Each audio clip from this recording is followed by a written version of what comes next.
Hola, ¿qué tal? Espero que estén súper bien. Yo soy Lisette y estos son los misterios de Lee. El caso que conmociona al archipiélago. Investigación para encontrar al menor de 11 años. Ha sido localizado esta mañana un cadáver. Condenados a prisión. Hallado los cuerpos sin vida. Se busca a un joven de 29 años, parecido al cadáver de un hombre.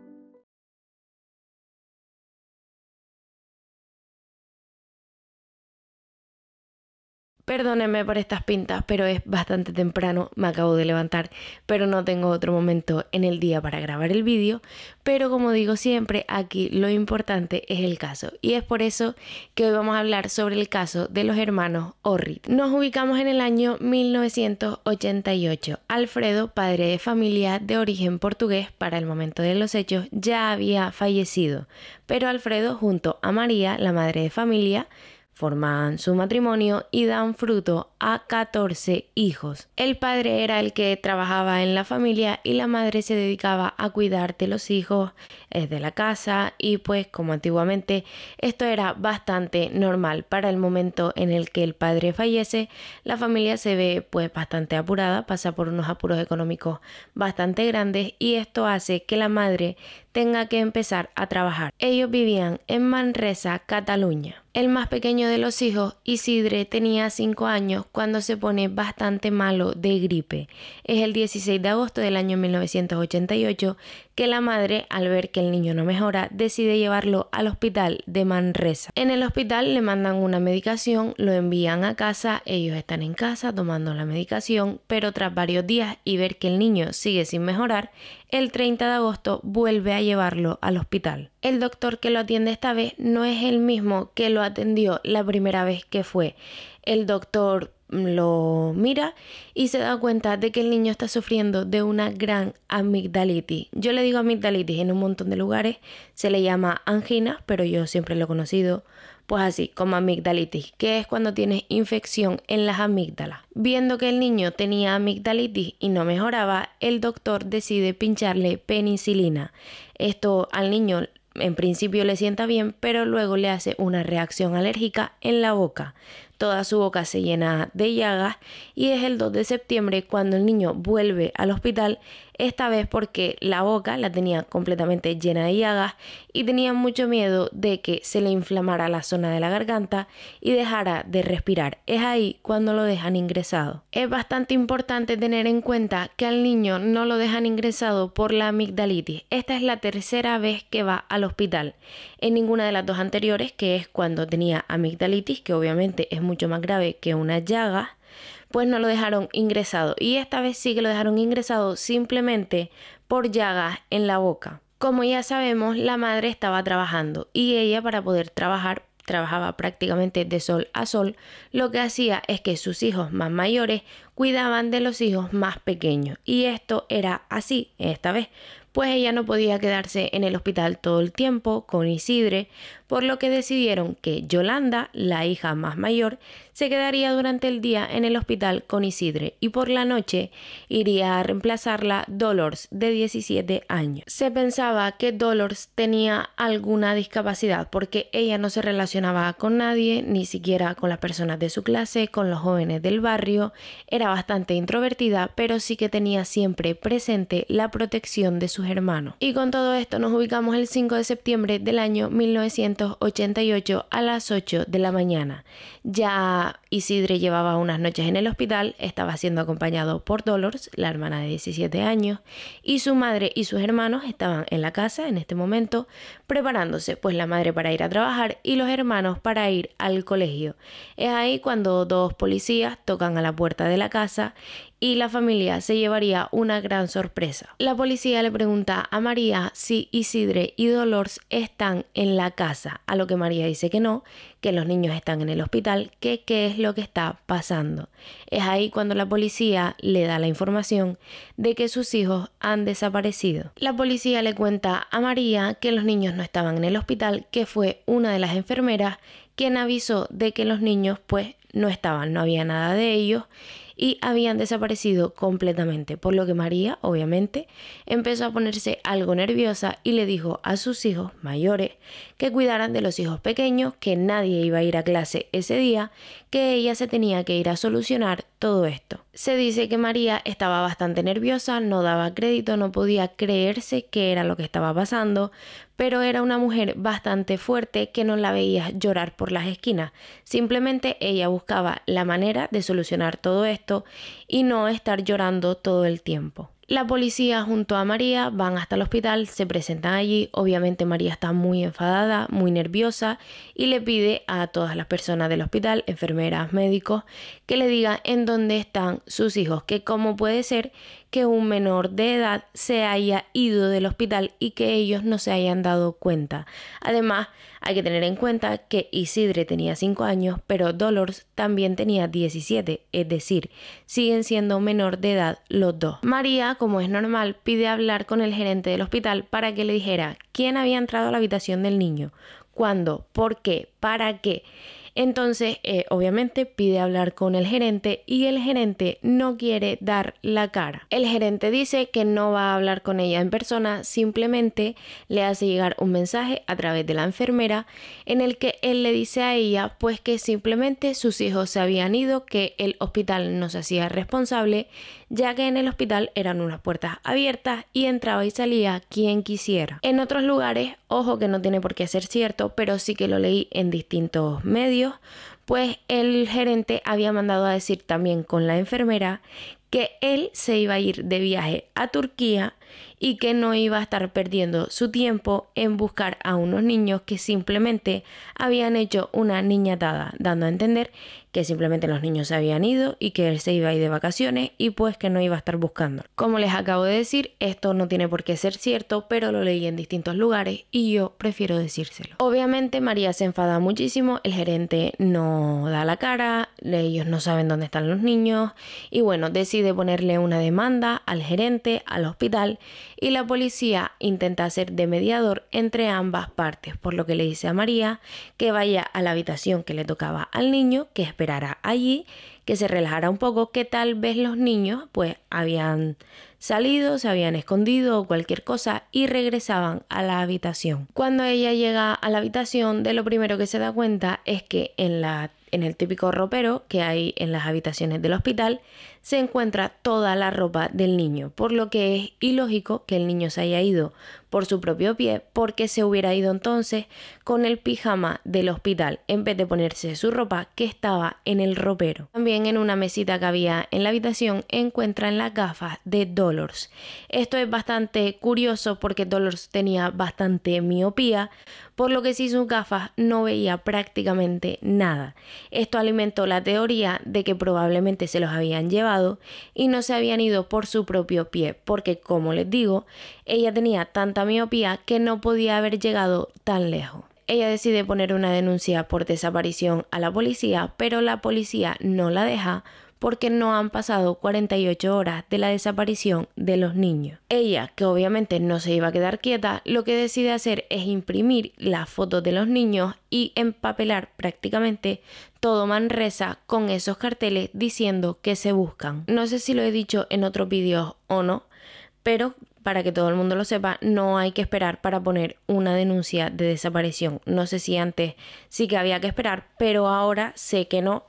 Así que además la policía muchísimas veces dice que es preferible que ante cualquier mínima duda se ponga esta denuncia porque el tiempo siempre juega en contra. Los hermanos, los familiares, amigos de la familia, por ellos mismos también empiezan una búsqueda frente a que la policía pues obviamente no estaba haciendo nada. Empiezan a pasar los días, los niños no aparecen y la familia empieza a recibir un montón de llamadas de gente que dice haberlos visto, pero ninguno era verdad. El caso empezó a difundirse, fue portada de la prensa de aquella época. Obviamente nadie daba crédito que 2 menores de edad hubieran desaparecido de un hospital. Aún así la policía no hizo nada hasta pasadas las 48 horas. Se dice que ella cada 2x3 iba a la comisaría a hablar con el inspector para que él le dijera pues qué estaban haciendo, qué habían avanzado, si habían descubierto algo más. Pero el inspector lo que hacía era mantenerla en la sala de espera un montón de horas para que ella se cansara y se fuese a su casa. Pero lejos de irse, ella esperaba todas las horas que hicieran falta hasta que el inspector la atendiera. La policía no le daba información nueva a María porque simplemente no estaban investigando el caso.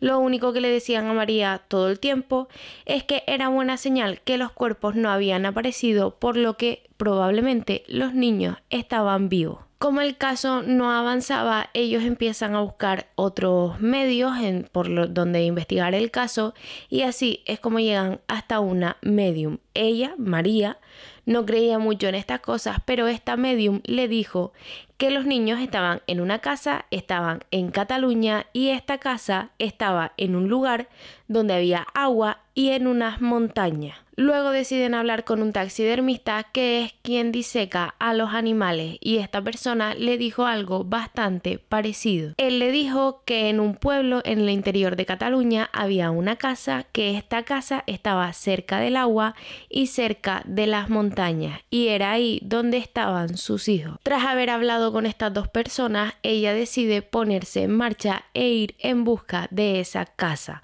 Ella llega hasta un pueblo donde encuentra a un policía, y el policía le dice que la va a ayudar, aunque lo único que puede hacer realmente en el momento en el que encuentra esta casa es ir, tocar a la puerta y preguntar si los niños estaban o no. Ellos terminan por encontrar la casa y al día siguiente van hasta ella. Ellos tocan a la puerta y les abre un señor. Ellos obviamente le preguntan si los niños están ahí y el señor les dice que no. Pero un dato bastante importante que se supo después de muchos años es que una de las hermanas pequeñitas, pues vio lo que le parecía ser a un niño de más o menos 5 años por una de las ventanas de la casa. Pero ella, como les digo, era bastante pequeña y nunca dijo nada. Obviamente este señor tampoco le enseña la casa porque no tenía obligación de hacerlo, y ellos finalmente se van con las manos vacías. Una vez de vuelta en la casa, la familia decide reunirse, sentarse y centrar toda la información que ellos tenían. Ellos seguían pensando en que el hospital tenía algo que ver, por lo que deciden poner en común todas las cosas que le habían parecido raras del hospital. Primero, no entendían cómo al niño lo habían ingresado en el hospital por las llagas y no por la amigdalitis. Como les dije antes, el niño había sido ingresado solo por las llagas, aún habiendo ido 2 veces antes por una gran amigdalitis.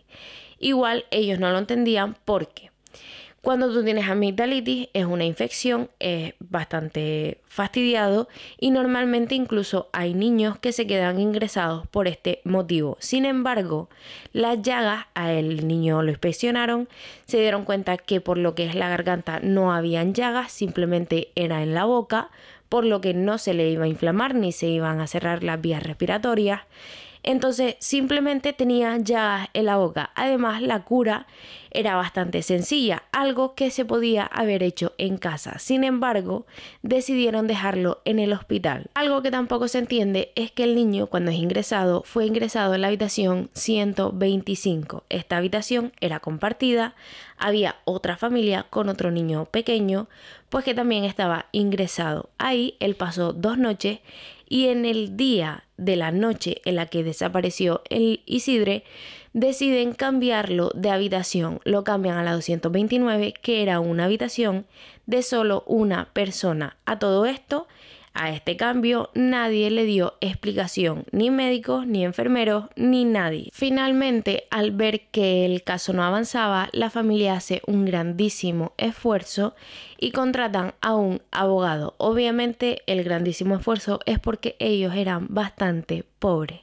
Es este abogado el que le informa a la familia que el gerente del hospital hacía unos años había sido condenado a 6 años de prisión e inhabilitación de sueldo y empleo por haber abusado de una enfermera en prácticas en el hospital. Esta enfermera en prácticas tenía tan solo 17 años, igual que Dolores, y él había abusado de ella, la había dejado embarazada y la obligó a que abortara. Algo que sinceramente yo no entiendo es como un gerente de un hospital, después de haber sido condenado por este motivo, sale de prisión, cumple su condena y vuelve a ser gerente del hospital. No lo entiendo. Este abogado finalmente, tras intentar varias cosas que no salen bien, pues se queda sin un hilo del que tirar porque es que el caso sigue sin avanzar, por lo que él le recomienda a la familia que en vez de tenerlo a él contratado, pues que contrataran a un investigador privado que él conocía y que era bastante bueno. Y así es como la familia llega hasta este investigador. La familia hace un gran esfuerzo porque este investigador pide un dinero de entrada y sin ese dinero no empieza la investigación, por lo que la familia, una vez más, tiene que hacer un grandísimo esfuerzo para conseguir el dinero. Ellos le hacen este primer pago y se llevan la gran sorpresa de que este hombre se fuga con el dinero. El caso se queda estancado hasta julio del año 1989, un año más tarde, en el que el juez decide cerrar el caso. No cerrarlo completamente, el caso se va a seguir investigando. Esto tiene un nombre, pero la verdad es que no me acuerdo. Y eso, el caso se va a seguir investigando, pero no de la misma manera. Está como medio cerrado, por así decirlo. María fue invitada a un montón de canales de televisión para contar su historia, pero muchísimos presentadores la trataban muy mal. La dejaban de mentirosa, la intentaban dejar en evidencia e incluso llegaban a gritarle. Hay una presentadora que a día de hoy sigue como presentadora que la entrevistó en su momento y la trató bastante mal. Obviamente, tras que todo el mundo la tratara mal en las cadenas de televisión, decide que no va a ir más a dar este tipo de entrevistas. Con todo esto, el caso se queda prácticamente parado y pasan 5 años. Obviamente, la familia, los hermanos, los amigos no dejaron en ningún momento de buscar a los niños, pero no encontraban absolutamente nada. Y como les digo, pasados estos 5 años, un investigador privado se pone en contacto con la familia y le dice que quiere ayudarlos de manera desinteresada, es decir, que no quiere que le paguen ni nada, que simplemente quiere resolver el caso. El investigador habló con todos los miembros de la familia, no solo con los hermanos y la madre de Isidre y Dolors, sino también con sus tíos, con sus abuelos, con sus primos, con todos los miembros. A él le parecía bastante extraño la abuela paterna, el tío paterno, es decir, el hermano de Alfredo, el padre de la familia, y la mujer de este hombre. Él hizo distintas visitas a la casa de la abuela y habían varias cosas que no le encajaban. Por ejemplo, la abuela tenía un mural con la foto de todos sus nietos, menos de los nietos desaparecidos, de Isidre y Dolors. Obviamente, el investigador le preguntó que por qué no tenía la foto de sus 2 nietos desaparecidos, y ella le dijo que simplemente no se había dado cuenta. En otra visita que hizo más tarde, ya la abuela había puesto la foto de sus 2 nietos. Esta mujer le dice al investigador desde el primer momento pues que entre en la casa, que revise todo para que viera que los niños no estaban ahí.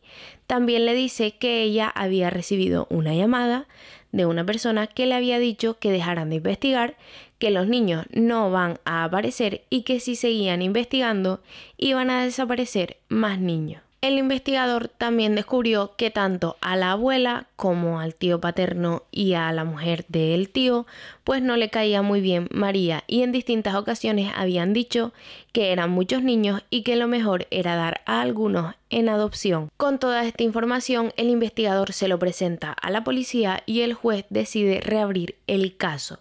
Ellos pinchan el teléfono de la abuela paterna, el tío paterno y la mujer del tío. Están un largo tiempo investigándolos, pero finalmente no consiguen nada y vuelven a cerrar el caso. Yo digo cerrar el caso, pero es como antes. El caso está cerrado, pero se seguiría investigando. Esto pasó varias veces. Cada vez que había algo, un hilito de donde tirar, pues volvían a abrir el caso, lo investigaban y si no llegaban a nada, pues volvían a cerrarlo otra vez. Así, como les digo, varias veces. Después de bastante tiempo, una chica, una camarera del hospital, del restaurante del hospital, dijo que ella estaba cuando Alfredo, el padre de la familia, estaba ingresado en el hospital y estaba muriendo. Ella dice que obviamente su familia le visitaba y todos sus hijos. Y ella misma llegó a escuchar cómo el tío de los niños, es decir, el hermano de Alfredo, junto a su mujer estaban manteniendo una conversación en la que decían que eran muchos niños, que esto era muy difícil de mantenerlos y que lo mejor era que dieran a alguno de los niños en adopción. Aunque esta chica dio el testimonio, esto pues finalmente no llegó a nada, se quedó como un testimonio más y ya está. Con todo esto, el juez abre el caso otra vez y le pide a la policía portuguesa y a la policía francesa pues que tengan en cuenta y que busquen a un niño con las características de Isidre. A todo esto, el investigador sigue haciendo su trabajo y descubre que la abuela paterna había llamado varias veces al hospital para saber en qué habitación estaba el niño.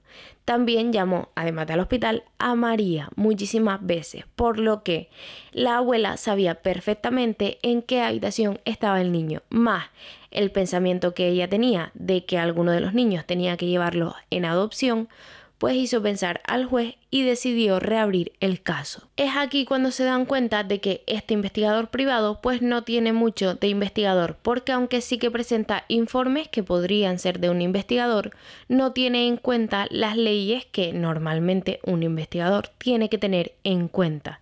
Entonces se dan cuenta de todo esto y el juez decide volver a cerrar el caso. El caso se queda completamente parado hasta el año 2017, que el investigador empieza a desvincularse de la familia y a dejar de investigar el caso. Mari Carmen, una de las hermanas, decide abrir un podcast al que van familiares de personas desaparecidas a contar su caso. En uno de estos episodios, ella misma habla sobre su propio caso, sobre la desaparición de sus hermanos. Tras este episodio, una abogada criminalista se une a ella. Es cuando le presentan un informe al juez en el que dice que probablemente este investigador no sea investigador, lo hayan puesto ahí adrede para desviar el foco de la investigación, que en un principio iba hacia el hospital, y este hombre se encargó de desviarla hacia la familia paterna. En esta nueva investigación, Mari Carmen decide ponerse en contacto con el hospital. Hay que tener en cuenta que la desaparición fue en el año 1988 y ya estamos hablando del 2017, es decir, han pasado una barbaridad de años.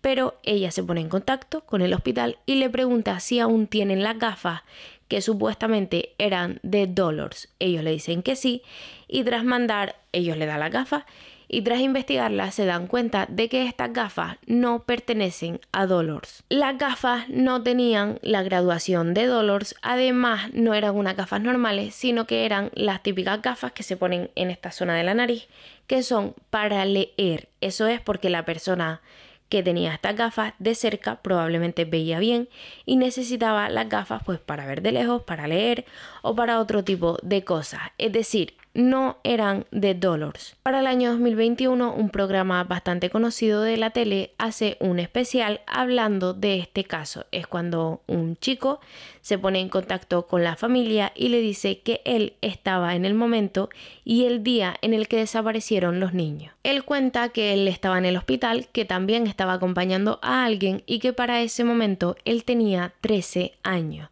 Él dice haber visto como a Dolores e Isidre se lo llevaban unos doctores. Ellos lo tenían agarrado de las manos y los niños no paraban de llorar y de llamar a su madre. Él dice que él persiguió a estos doctores porque le llamó bastante la atención la manera de llorar de los niños y llamando a su madre, y por lo que él decide perseguir a los doctores. Él dice que los doctores junto a los niños se meten en un ascensor que solo era para trabajadores, por lo que él decide seguir persiguiéndolos, pero baja por la escalera. Él dice que finalmente llegan a una planta que estaba mucho más oscura y que habían muchas camillas donde había gente y estaban completamente tapadas con unas mantas verdes, como si estuvieran muertas.